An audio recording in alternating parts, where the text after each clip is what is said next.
கொலோசியர் 1 15 முதல் 20 வரை. அவர் அதர்சனமான தேவனுடைய தற்சுரூபமும் சர்வ சிருஷ்டிக்கும் முந்தின பேருமானவர். ஏனென்றால் அவருக்குள் சகலமும் சிருஷ்டிக்கப்பட்டது, பரலோகத்தில் உள்ளவைகளும் பூலோகத்தில் உள்ளவைகளும் ஆகிய காணப்படுகிறவைகளும் காணப்படாதவைகளுமான சகல வஸ்துக்களும், சிங்காசனங்கள் ஆனாலும் கர்த்தத்துவங்கள் ஆனாலும் அதிகாரங்கள் ஆனாலும் சகலமும் அவரை கொண்டும் அவருக்கென்றும் சிருஷ்டிக்கப்பட்டது. அவர் எல்லாவற்றுக்கும் முந்தினவர், எல்லாம் அவருக்குள் நிலை நிற்கிறது. அவரே சபையாகிய சரீரத்துக்கு தலையானவர், எல்லாவற்றிலும் முதல்வராய் இருக்கும்படி அவரே ஆதியும் மரித்தோரிலிருந்து எழுந்த முதற்பேருமானவர். சகலம் பரிபூர்ணமும் அவருக்குள் வாசமாயிருக்கவும் அவர் சிலுவையில் சிந்தின இரத்தத்தினாலே சமாதானத்தை உண்டாக்கி பூலோகத்தில் உள்ளவைகள் பரலோகத்தில் உள்ளவைகள் யாவையும் அவர் மூலமாய் தமக்கு ஒப்புரவாக்கி கொள்ளவும் அவருக்கு பிரியமாயிற்று. Hallelujah, praise the Lord. இந்த ஆகஸ்ட் மாதம் ஒரு புது தலைப்பில் நாம் தியானம் பண்ண போகிறோம். போன மாதங்களில் நாம் பரிசுத்த ஆவியானவர் குறித்து தியானித்தோம், நாம் தேவ சமூகத்தை குறித்து தியானித்தோம். இன்றைக்கு ஒரு புது சீரீஸ் நம்ம தொடங்க போகிறோம். இந்த மாதம் உங்களுக்கு ஒரு ஆசீர்வாதமான மாதமாக இருக்க, தேவன் உங்களை ஆசீர்வதித்து வழிநடத்த நாம் ஜெபித்து கொண்டு இருக்கிறோம். இன்றைக்கு நாம் கிறிஸ்து இயேசுவை குறித்து நாம் தியானிக்க போகிறோம். வேத வசனத்தில் நாம் வாசித்தோம், கிறிஸ்து இயேசு யார் என்று நாம் பார்க்கிறோம். மத்தேயு 16 இயேசு சொல்லுகிற ஒரு வார்த்தையை நாம் பார்க்கிறோம். 15 இயேசு சீடர்களை பார்த்து, நான் யார் என்று நீங்கள் சொல்கிறீர் என்று இயேசு கேட்கிறார். அதுக்கு 16 பேதுரு கொடுக்கிற இந்த பதிலை நாம் பார்ப்போம். சீமோன் பேதுரு பிரதித்திரமாக, நீர் ஜீவனுள்ள தேவனுடைய குமாரனாகிய கிறிஸ்து என்றான். சீமோன் பேதுரு நீர் ஜீவனுள்ள தேவனுடைய குமாரனாக இருக்கிற கிறிஸ்து என்ற ஒரு பதில் கொடுக்கிறான். அதுக்கு இயேசு என்ன சொல்றாரு பாருங்க. இயேசு அவனை நோக்கி, யோனாவின் குமாரனாகிய சீமோனே, நீ பாக்கியவான், மாம்சமும் இரத்தமும் இதை உனக்கு வெளிப்படுத்தவில்லை, பரலோகத்தில் இருக்கிற என் பிதா இதை உனக்கு வெளிப்படுத்தினார். மாம்சமும் ரத்தமும் உனக்கு அதை வெளிப்படுத்தவில்லை, பரலோகத்தில் இருக்கிற என்னுடைய பிதா உனக்கு அதை வெளிப்படுத்தியிருக்கிறார் என்று சொல்லுகிறார். இயேசுவை நாம் அறிய வேண்டும் என்றால் பிதா வெளிப்படுத்தாமல் நாம் அறிய முடியாதுங்க. அது வெளிப்பாடு இல்லாமல் இயேசுவை நாம் புரிந்து கொள்ள முடியாது.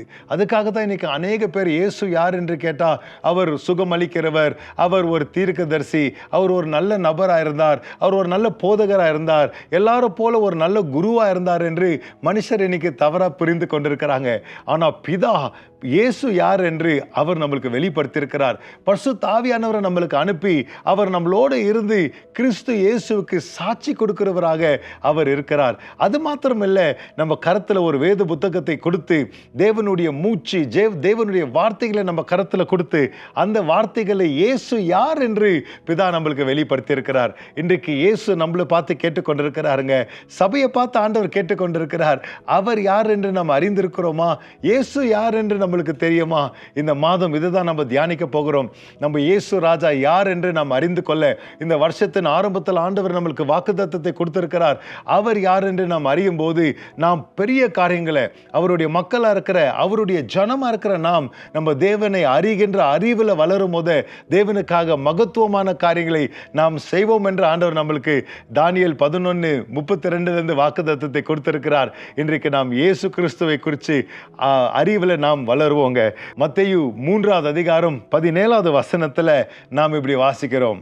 அன்றியும் வானத்திலிருந்து ஒரு சத்தம் உண்டாகி, இவர் என்னுடைய நேசகுமாரன், இவரில் பிரியமாய் இருக்கிறேன் என்று உரைத்தது. ஹல்லேலூயா. முதலாவது நாம் பார்க்கிறோம், இங்க இயேசு யாரு? பிதாவாகிய தேவன் சொல்றாரு, இவர் என் நேசகுமாரன். This is my beloved son in whom I am well pleased. ஆண்டவராகிய தேவனே இயேசுவுக்கு சாட்சி கொடுக்கிறதை நாம் பார்க்கிறோம். நாம் பிதாவாகிய தேவனை பார்க்கும் போதே, நாம் இயேசுவை பார்க்கும் போதே அவர் பிதாவுடைய நேசகுமார் என்று நம்ம பார்க்கிறோமா? He is the beloved of God என்று நாம் பார்க்கிறோமா? இல்லைங்களா? இன்னைக்கு நிறைய நேரத்தில் இயேசுவை நிறைய பேர் எப்படி நினைச்சுக்கிறாங்க, எனக்கு ஏதோ ஒரு காரியம் நடக்கணும்னா இயேசு கிட்ட ஜெபம் பண்ணா அவர் எனக்கு உடனே ஒரு காரியத்தை செய்து கொடுப்பாரு, நமக்கு ஏதோ இயேசு ஹெல்ப்பரை போல நம்ம நினைச்சு கொள்ளுகிறோம். அப்படி இல்லைங்க. வானத்தையும் பூமியும் உண்டாக்கின பெரிய கடவுள் பயபக்திக்கும் பெரிய மரியாதைக்கும் கௌரவத்துக்கும் உரியவராக இருக்கிற இந்த தேவனுடைய நேசகுமாரன், நான் அவரில் பிரியமாய் இருக்கிறேன் என்று ஆண்டவர் சொல்லுகிறார் இல்லைங்களா? ஒரு பெரிய பிரசிடென்ட் ஜனாதிபதி உடைய பிள்ளை வந்தா அந்த பிள்ளையை எப்படி நம்ம பார்ப்போம் இல்லைங்களா? அந்த ஜனாதிபதியை கொடுக்கிற மரியாதையோட தான் நம்ம பார்ப்போம். அதுபடி தான் இயேசுவை குறித்து பிதாவாகிய தேவன் சொல்கிறார், இவர் என்னுடைய நேசகுமாரனா இருக்கிறார் என்று இல்லைங்களா? we have to look at Jesus Christ as the son, the beloved son of God. Amen. இரண்டாவது நம்ம பார்க்கிறோம் யோவான் 1வது அதிகாரம் 1வது வசனம், பின்பு 14வது வசனம். ஆதியிலே வார்த்தை இருந்தது, அந்த வார்த்தை தேவனிடத்தில் இருந்தது, அந்த வார்த்தை தேவனாய் இருந்தது. இயேசுவை வார்த்தை என்று சொல்லுகிறார். அவர் ஆதியிலே இருந்தார், அவர் தேவனோட இருந்தார், அவர் தேவனாகவே இருந்தார். 14வது வசனத்தில் எப்படி வாசிக்கிறோம்? அந்த வார்த்தை மாம்சமாகி கிருபையினாலும் சத்தியத்தினாலும் நிறைந்தவராய் நமக்குள்ளே வாசம் பண்ணினார். அந்த வார்த்தை மாம்சமாகி கிருபையினால சத்தியத்தினால என்ன பண்ணாரா? நிறைந்தவராக நமக்குள்ளே வாசம் பண்ணினார். இயேசு யாரா இருக்கிறாருங்க? கிருபை நிறைந்தவராக, சத்தியம் நிறைந்தவராக. இந்த ரெண்டு காரியமும் நம்ம வாழ்க்கைக்கு தேவைங்க. இந்த ரெண்டு காரியமும் நம்ம கிறிஸ்து வாழ்க்கைக்கு தேவை. இயேசுடைய சத்தியம் இருந்தால் தான் நாம் விடுதலை ஆக்கப்படுவோம். கிருபை இருந்தால் தான் நம்ம ரட்சிக்கப்படுவோம். கிருபையும் சத்தியமும் நிறைந்த இயேசு அவர் நம்மளோட இருக்கிறார். அல்லேலூயா. இப்போ இயேசு யாரா இருக்கிறாருங்க? நம்மளோட இருக்கிற தேவனாக இருக்கிறார். Praise the Lord. அவர் வார்த்தையா இருந்தார், ஆதியில இருந்தார், தேவனோட இருந்தார், தேவனாகவே இருந்தார். அந்த வார்த்தையும் சத்தியமும் கிருபையும் இன்றைக்கு நம்மளோட இருக்கிறாருங்க. இவர்தான் நம்ம இயேசுவா இருக்கிறார். மூன்றாவதாக நாம் பார்க்கிறோம் யோவான் 3வது அதிகாரம் 16வது 17வது வசனத்துல, தேவன் தம்முடைய ஒரே பேரான குமாரனை விசுவாசிக்கிறவன் எவனோ அவன் கெட்டு போகாமல் நித்திய ஜீவனை அடையும்படிக்கு அவரை தந்தருளி இவ்வளவாய் உலகத்தில் அன்பு கூர்ந்தார். உலகத்தை ஆக்கினைக்குள்ளாக தீர்க்கும்படி தேவன் தம்முடைய குமாரனை உலகத்தில் அனுப்பாமல் அவராலே உலகம் ரட்சிக்கப்படுவதற்காகவே அவரை அனுப்பினார். ஹல்லேலூயா. அவராலே உலகம் ரட்சிக்கப்படவே, ஒருவனும் கெட்டு போகாமல் இருக்க இயேசு யாரா இருக்கிறாருங்க? நம்மளுடைய இரட்சகரா இருக்கிறார். உலகத்தின் இரட்சகரா இருக்கிறார். அவராலே நாம் ரட்சிக்கப்பட அவரை நமக்கு தேவன் கொடுத்திருக்கிறார். நம் இயேசு இரட்சகராக இருக்கிறார் என்று நாம் பார்க்கிறோம். மத்தேயு 16வது அதிகாரம் 16வது வசனத்துல அவரே மேசியாவாக இருக்கிறார். You are the Christ. பேதுருவின் வார்த்தையில நம்ம பார்க்கிறோம், அபிஷேகம் பண்ணப்பட்டவர், அவர் நம்மளை விடுவிக்கிறவர். இந்த கிறிஸ்துன்னு சொல்லுகிற வார்த்தை அபிஷேகம் பண்ணப்பட்டவர். பழைய ஏற்பாட்டில் நம்ம பார்க்கிறோம் நுகத்தை உடைக்கிற ஒரு அபிஷேகம். கிறிஸ்து தி அனாயிண்டட். என்ன அபிஷேகங்க? நுகங்களை உடைக்கிற அபிஷேகம். கிறிஸ்து நம்மளோட இருக்கும் போது நுகங்கள் முறியடிக்கப்படும். அவரை நாம் எப்படி பார்க்கிறோம்? அவர் அபிஷேகம் பண்ணப்பட்டவர். கிறிஸ்து இயேசு யாருங்க? வல்லமை உள்ளவர். அவர் நம்மளை ரட்சிக்கிறவர், நம்மளை விடுவிக்கிறவர், நம்மளுடைய நுகங்களை முறியடிக்கிறவராக இயேசு கிறிஸ்து இருக்கிறார். அடுத்ததாக நாம் பார்க்கிறோம் யோவான் 14வது அதிகாரம் 6வது வசனத்துல இயேசு சொல்லுகிற வார்த்தைகள், நானே வழியும், நானே சத்தியமும், நானே ஜீவனுமா இருக்கிறேன். என்னன்றி பிதாவிடத்துல ஒருவனும் போக முடியாது என்று இயேசு சொல்லுகிறார். இயேசு எப்படி இருக்கிறாருங்க? வழிகாட்டியா இருக்கிறார். அவரே வழியா இருக்கிறார். நம்முடைய இயேசு குறித்து நாம் சரியான காலை வேளையில புரிந்து கொள்ள வேண்டும். அவரே சத்தியமா இருக்கிறார், அவரே ஜீவனா இருக்கிறார். நம்ம போக வழி தெரியாத ஒரு நாள்ல நம்ம சுத்தி கொண்டிருந்தோம். இயேசு வழியாக வந்தாருங்க. அந்த வழியில நடக்க நமக்கு வழிக்கு புரிந்து கொள்ளுகிற அறிவில்லாம நம்மள இருந்தோம். அங்க சத்தியத்தை குறித்து நம்ம மனதில் இருக்கிற பொய்களை முறியடித்து இயேசு நடக்க முடியாத பலனற்ற நமக்கு ஜீவனை கொடுத்து பிதாவிடத்துல கொண்டு போய் விடுகிற நம்மளுடைய வழிகாட்டியாக, நம்மளுடைய மேய்ப்பனாக அவர் இருக்கிறார். Praise the Lord.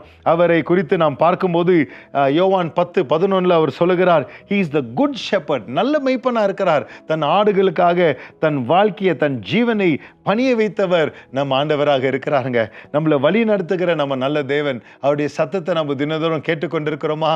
இந்த மேசியா நம்மளோட தினந்தோறும் பேசி கொண்டிருக்கிறார். அவருடைய சத்தத்தை நம்ம கேட்டுக்கொண்டிருக்கிறோமா? ஹல்லேலூயா. Praise the Lord. யோவான்ல 1வது அதிகாரம் 29வது வசனத்துல யோவான் ஸ்நானகன் அவரை பார்த்து சொல்லுகிற வார்த்தையை நம்ம பார்க்கிறோம். அவர் தேவ ஆட்டுக்குட்டியா இருக்கிறார். உலகத்தின் பாவத்தை சுமந்தவராய் இருக்கிறார். அவர் நம்ம பாவங்களை சுமந்ததுனால ஒரு நாளும் ரட்சிப்பினிருந்து ஏதோ ஒரு நாள் நடந்த கதை கிடையாதுங்க. தினந்தோறும் நம்ம ரட்சிப்பின் அந்த அனுபவத்துக்குள்ளாக வந்து கொண்டிருக்கிறோம். பாவங்களை நீக்கிற தேவ ஆட்டுக்குட்டி நம்மளோடு இருக்கிறார். அவர் நம்ம பாவங்களுக்கு அவருடைய இரத்தத்தினால நாம் பாவ நிவாரணத்தை பெற்று தினந்தோறும் அவருடைய இரத்தம் பிதாவின் வலது பாசத்துல நமக்காக பரிந்து பேசி கொண்டு இருக்கிறதுங்க. இயேசு கிறிஸ்து நம்மளுடைய தேவ ஆட்டுக்குட்டி அன்னைக்கு அவருடைய வேலை முடிச்சுட்டு போயிடலங்க. இன்னைக்கு மட்டும் அந்த ரத்தம் நமக்காக பேசி கொண்டிருக்கிறது. நம்ம பாவங்கள் மன்னிக்கப்பட, நாம் தேவனுடைய பிள்ளைகளாக நாம் சுத்திகரிக்கப்பட, பாவங்களிலிருந்து நாம் வெற்றி பெற ஆண்டவர் நமக்காக பேசி கொண்டிருக்கிறார். இதுதான் நம்ம இயேசு கிறிஸ்துங்க, நமக்காக செயல்பட்டு கொண்டிருக்கிறவர். ரோமர் 6வது அதிகாரம் 9வது வசனத்துல அவரை குறித்து நாம் இப்படி வாசிக்கிறோம். மரித்தோரிலிருந்து எழுந்த கிறிஸ்து இனி மரிப்பதில்லை என்று அறிந்திருக்கிறோம். அவர் யாரா இருக்கிறாருங்க? மரித்தோர்லேருந்து எழுந்த கிறிஸ்து. இனி அவருக்கு சாவு கிடையாது, அவருக்கு முடிவு கிடையாது, அவருக்கு மரணம் கிடையாது. ஏன் நம்ம களி கூறுகிறோம் பார்த்தீங்கன்னா, உயிரோடு எழுந்த இயேசுவுக்கு இனி மரணம் அல்ல. எனக்காக பிதாவின் வலது பாசத்துல பேசி கொண்டிருக்கிற தேவனுக்கு இனி முடிவல்ல. எப்பொழுதும் அவர் எனக்காக விண்ணப்பம் பண்ணி கொண்டிருக்கிறார், எனக்காக பேசி கொண்டிருக்கிறார், எனக்காக ஜெபம் பண்ணி கொண்டிருக்கிறாரு. அவர் மரணம் பார்க்க, மரணத்தை ஜெயித்தவர், மரணத்தை முறியடித்தவர், மரணத்தின் வல்லமையை ஒண்ணுமில்லாம ஆக்கினவர். அவர் ஜெயித்து இப்போ பரலோகத்துல கிறிஸ்துவோடு உட்கார்ந்து கொண்டிருக்கிற நம்ம ஜெய வீரனா இருக்கிற இயேசு கிறிஸ்து. வெளிப்படுத்தல் 19வது அதிகாரம் 16வது வசனம் அவரை குறித்து எப்படி சொல்லுகிறது? ராஜாதி ராஜா கர்த்தாதி கர்த்தா என்னும் நாமம் அவருடைய வஸ்திரத்தின் மேலும் அவருடைய தொடையின் மேலும் எழுதப்பட்டிருக்கிறது. நம் தேவன் யாரா இருக்கிறாருங்க? நம்ம இயேசு யாரா இருக்கிறாருங்க? ராஜாதி ராஜாவும் கர்த்தாதி கர்த்தாவும் இருக்கிற நம்ம இயேசு கிறிஸ்து. ஒரு நாள் அவர் நமக்காக திரும்பி வரப்போகிறார். சபையின் தலைவரா இருக்கிறவர், நம்ம வாழ்க்கையின் தலைவரா இருக்கிறவர் ஒரு நாள் திருப்பி வந்து அவரோடு நாம் போய் ஆளுகை செய்ய, நம்மளை கொண்டு செல்ல போக நம்மளுடைய ராஜா, நம்மளுடைய மணவாளன் வந்து கொண்டிருக்கிறார். நம்மளுடைய ஆண்டவரை கொண்டாடி நம்ம எல்லாரும் கரங்களை உயர்த்தி நம்ம வீட்டில் ஆண்டவரை கொண்டாடி நாம் ஜெபிப்போமா? ஹல்லேலூயா, ஸ்தோத்திரம் ஆண்டவரே, உமக்கு நாங்கள் நன்றி சொல்லுகிறோம் ஐயா. உம்முடைய வார்த்தையின் பிரகாரமாக நீர் சீடர்களை பார்த்து கேட்கிறீர், நான் யார் என்று நீங்க சொல்றீங்க என்று இன்றைக்கு எங்களை பார்த்து நீங்க கேட்கும் போது தேவ வசனத்தின் அடிப்படையில் அப்பா நாங்கள் இன்றைக்கு நீர் யார் என்று நாங்கள் பார்த்திருக்கிறோம். நீர் யார் என்ற வெளிப்பாடு எங்க உள்ளத்துல உண்டாகி இருக்கிறதப்பா. தினந்தோறும் ஆண்டவரே நாங்கள் கிறிஸ்து இயேசுவை தொழுது கொள்ள இந்த மாதமெல்லாம் உண்மை குறித்து நாங்கள் தியானிக்க உண்மை அறிகின்ற அறிவில் நம்ம வளர்ந்து கொண்டே இருக்கப்பா. எங்களுக்கு தேவனுடைய ஒத்தாசை உண்டாகட்டும். உமக்கே துதிகன மகிமை செலுத்துகிறோம்ப்பா. நன்றி இயேசப்பா, நன்றி இயேசப்பா. தொடர்ந்து எங்களோட பேசுங்க ஆண்டவர். இந்த நாளெல்லாம் உம்முடைய சிந்தனையா நாங்க இருக்க, மேலானவைகளை யோசிக்க, உண்மையே நாங்க தியானிக்க எங்களுக்கு உதவி செய்யுங்க. இயேசுவின் மூலம் ஜெபிக்கிறேன் ஜீவனுள்ள நல்ல பிதாவே. ஆமேன், ஆமேன். கர்த்தர் உங்க எல்லாரையும் ஆசீர்வதிப்பாராக.